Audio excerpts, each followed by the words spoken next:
channel. Today we're going to be reading The Giving Tree by Shel Silverstein. Here we go. The Giving Tree by Shel Silverstein. Once there was a tree, and she loved a little boy.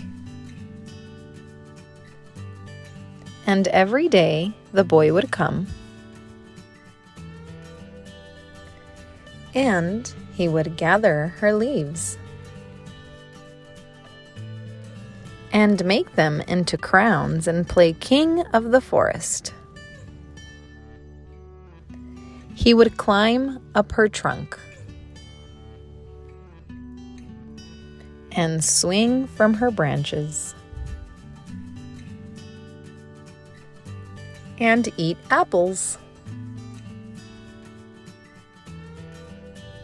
And they would play hide and go seek. And when he was tired, he would sleep in her shade.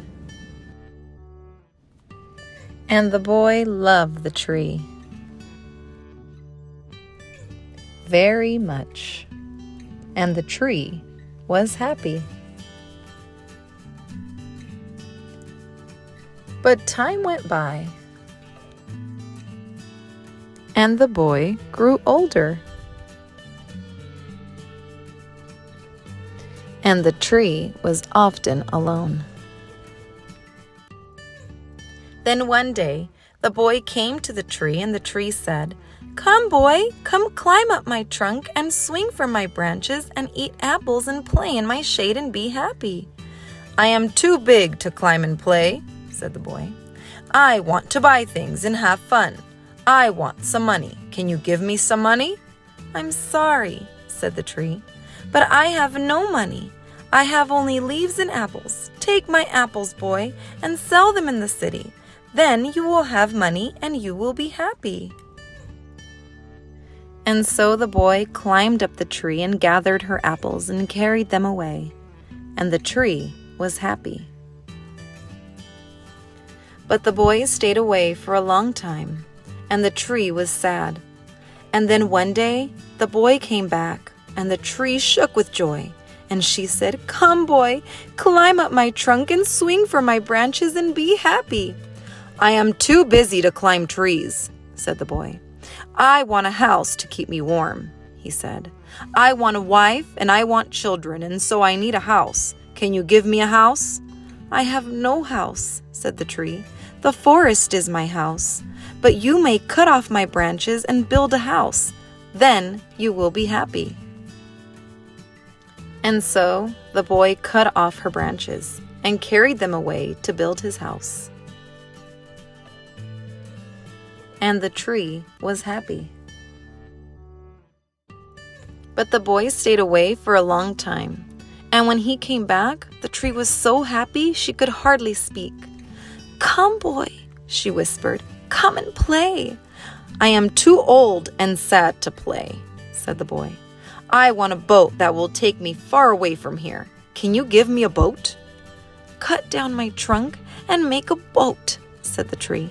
"Then you can sail away and be happy." And so the boy cut down her trunk and made a boat and sailed away. And the tree was happy, but not really. And after a long time, the boy came back again. "I'm sorry, boy," said the tree, "but I have nothing left to give you. My apples are gone." "My teeth are too weak for apples," said the boy. "My branches are gone," said the tree. "You cannot swing on them." "I am too old to swing on branches," said the boy. "My trunk is gone," said the tree. "You cannot climb." "I am too tired to climb," said the boy. "I am sorry," sighed the tree. "I wish I could give you something, but I have nothing left. I am just an old stump. I'm sorry." "I don't need very much now," said the boy. "Just a quiet place to sit and rest. I am very tired." "Well," said the tree, straightening herself up as much as she could, "well, an old stump is good for sitting and resting. Come, boy, sit down and rest." And the boy did. and the tree was happy. End. Oh, I love Shel Silverstein's book, The Giving Tree. Thank you so much for coming back and reading with me. Have a good one. Bye, guys.